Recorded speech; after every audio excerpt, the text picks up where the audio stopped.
Richard was a great believer in political revolution, and unfortunately for him, got involved in an uprising in Dresden. He barely escaped with his life, thanks to the help of his now firm friend, Liszt.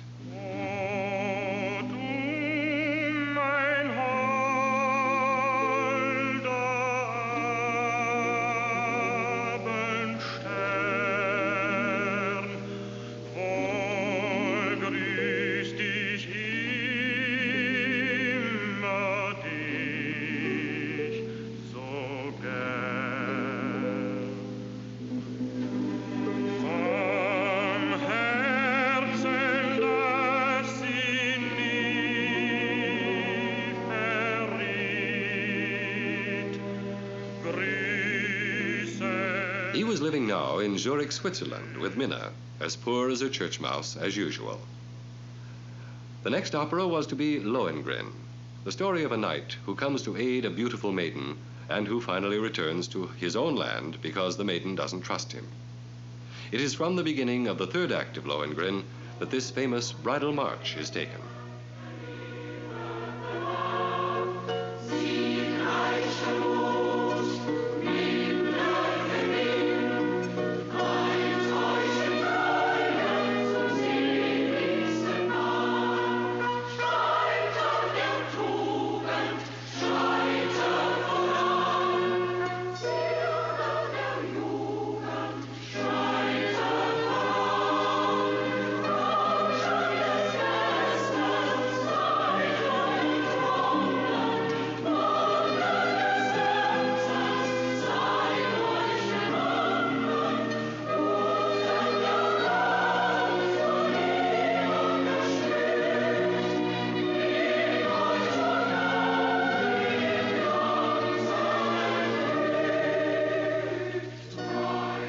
Liszt produced it at Weimar with success in 1850, but Wagner was not to hear it, as he had been exiled from Germany.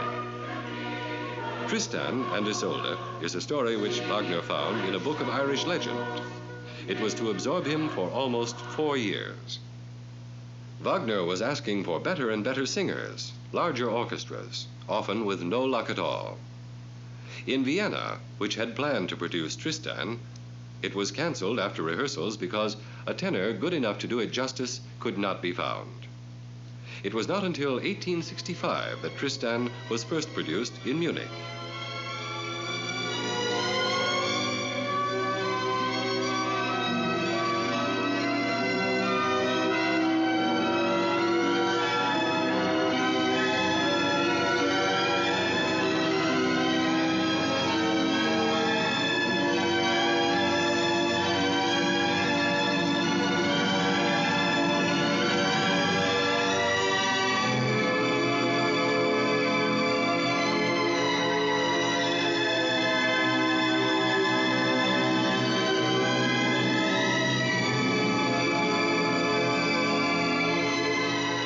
Although he mostly wrote opera, Wagner occasionally would turn his hand to other forms of music. Mathilde Wesendonck, a young, beautiful woman whom the composer had met, had written some poetry which he set to music. One of the songs, Dreams, became a study for the music to Tristan. Nothing had kept the wolf from the door. First, Wagner just wasn't earning much money. He was extravagant to the extreme, and finally, it took a lot of money to write an opera. He traveled to England, Russia, anywhere that people would listen to his music and his talk of revolutionizing opera. He returned to Paris, and at first, things seemed better. The Paris Opera was going to stage Tannhäuser and give it a splendid production. For this performance, Wagner was asked to write a ballet, which he inserted after the overture. The trouble was that Wagner blundered because he didn't know the Paris public. The Jockey Club, which contained some of Paris's noisiest young men, wanted to see the ballet but always arrived late. When they found that they had missed the ballet, the rest of the opera was booed off stage.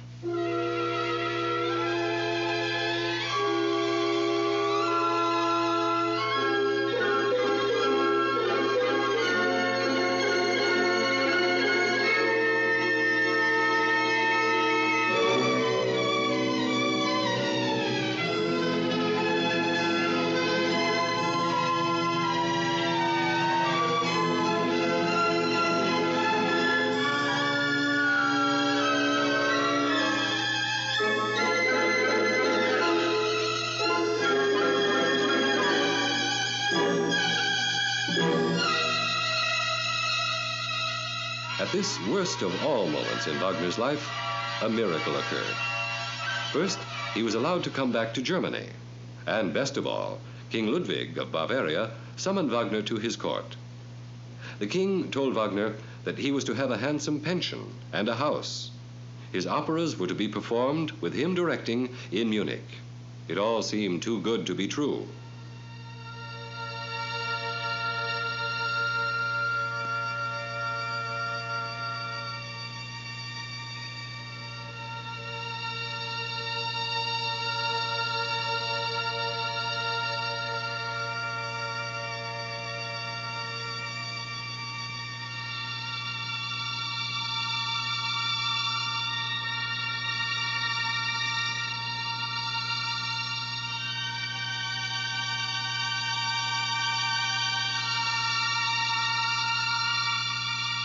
The first fruit of King Ludwig's generous gift was to be what many believed to be Wagner's greatest work, the Meistersinger.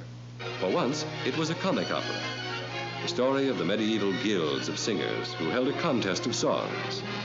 Everything about Meistersinger is perfect, beginning with a mighty prelude.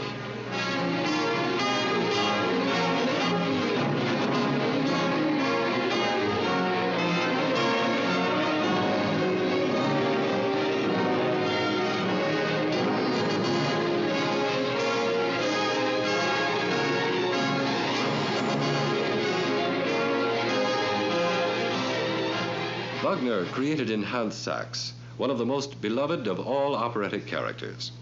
Sachs, the shoemaker, is the philosopher of the piece. The world, he sings, is mad, but all will still be right.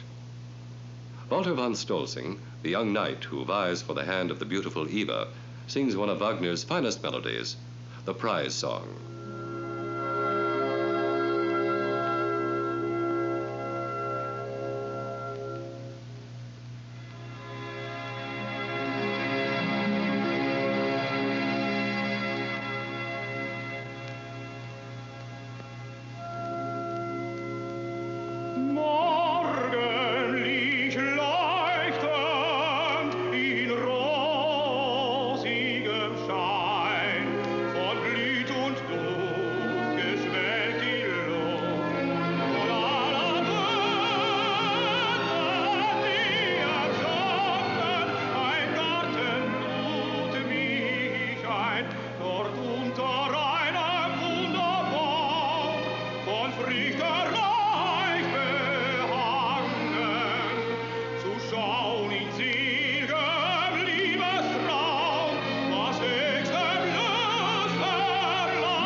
Wagner took this opportunity to attack one of his most vicious and narrow-minded critics, a man named Hanslick.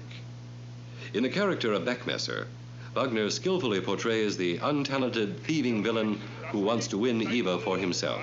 Ist nicht leicht, ob euch die Weis geriet und ihr den Ton erreicht. Freund, Sachs ist ein guter Poet, doch was Ton und Weise betrifft, besteht, da tut's mir keiner vor. Drum spitzt nur fein das Ohr und Beckmesser, keiner besser, darauf macht euch gefasst, wenn ihr mich ruhig singen lasst. The Meistersinger had its premiere in 1868 with Hans von Bülow as the conductor. As usual, it was a mixed success. The Wagnerites, as they were called, cheered it to the rafters. The anti-Wagnerites booed horribly. By this time, Wagner was no longer in bad financial difficulty and was able to devote all his time and energy to composition. He had attracted many powerful and influential friends. Among them were the greatest conductors of the age, Seidel, Mottl, Richter, and Levy. For some years, Wagner had been obsessed with the idea of adapting the old Norse legends and a German tale known as the Ring of the Nibelung to music.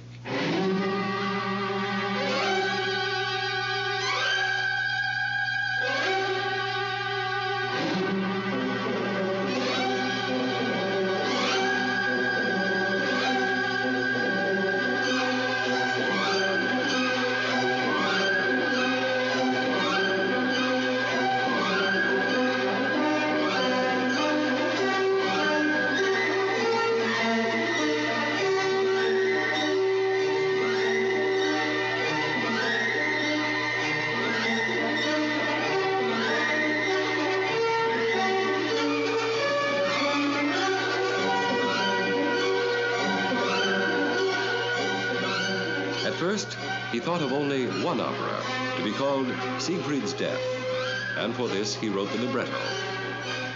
Later, he decided it needed a preface, to be called The Young Siegfried. And then he added two more operas, changed the name of the first two, and finally, the cycle, The Ring of the Nibelung, took shape. The operas of this gigantic work are Rheingold, The Valkyrie, Siegfried, and finally, The Twilight of the Gods. It is from this final work that we are now hearing the episode known as Siegfried's Rhine Journey.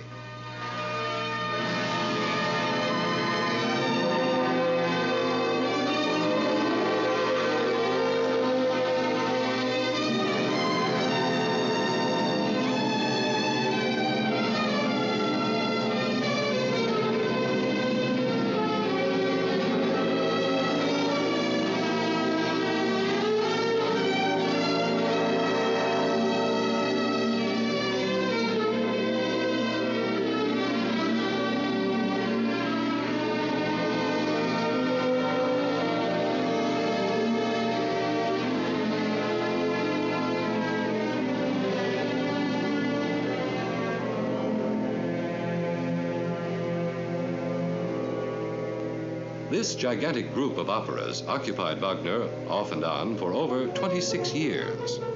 The book alone took 4 years to write. In The Twilight of the Gods, Wagner called for stage effects the like of which had never been seen. Siegfried's body is placed on a burning funeral pyre in a great hall. Brunhilde mounts her horse and rides into the flame. The hall collapses. The Rhine River overflows its banks and brushes into the remains of the hall. The Rhine maidens swim into it, and in the background, the home of the gods is seen also devoured by the flames of the pyre. All this has to happen on an opera stage. It was here that Wagner's early theatrical experience helped him, for he even invented the machinery to make all of these effects possible.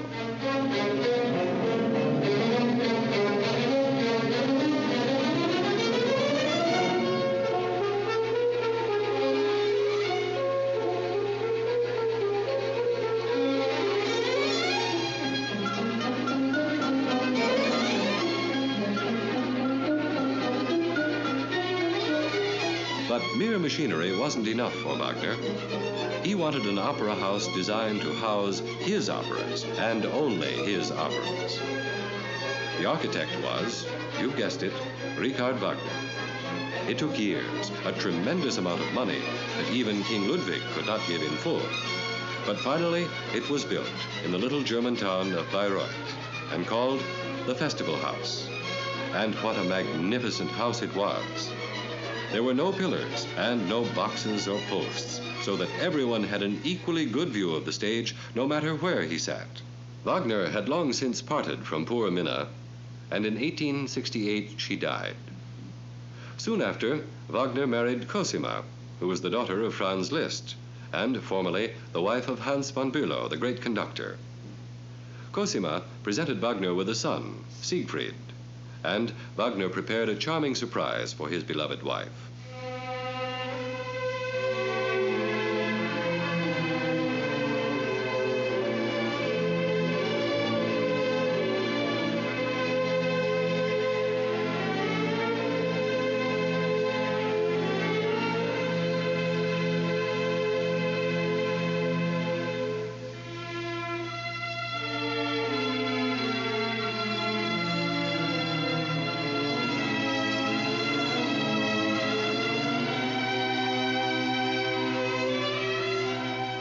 On Christmas Day, Cosima awoke to hear the most wonderful music coming from just outside her room. What Wagner had done was compose a piece of music just for Cosima.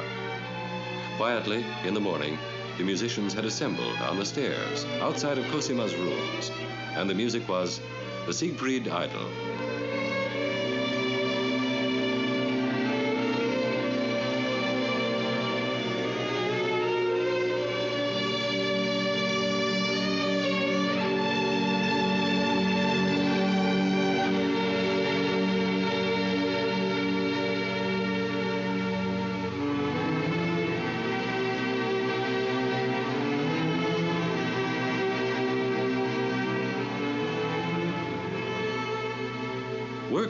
work and more work for Wagner. He was soon composing again. This time it was to be a consecrational play of sacred nature called Parsifal, the story of the knights who guarded the Holy Grail.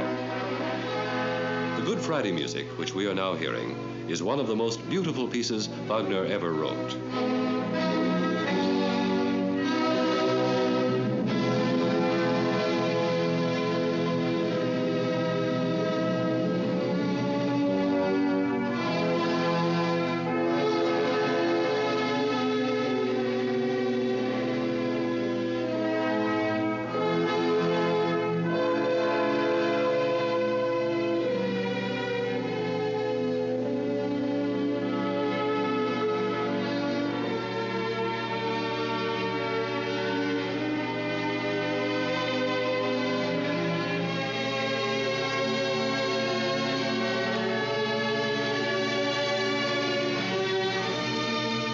Parsifal was to be his final work, for Richard Wagner died on February 13th, 1883 in Venice.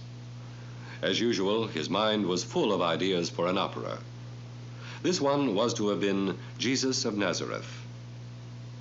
It is often hard to understand, let alone to like Wagner, but it is not at all difficult to love his music, which has for so long enriched the arts.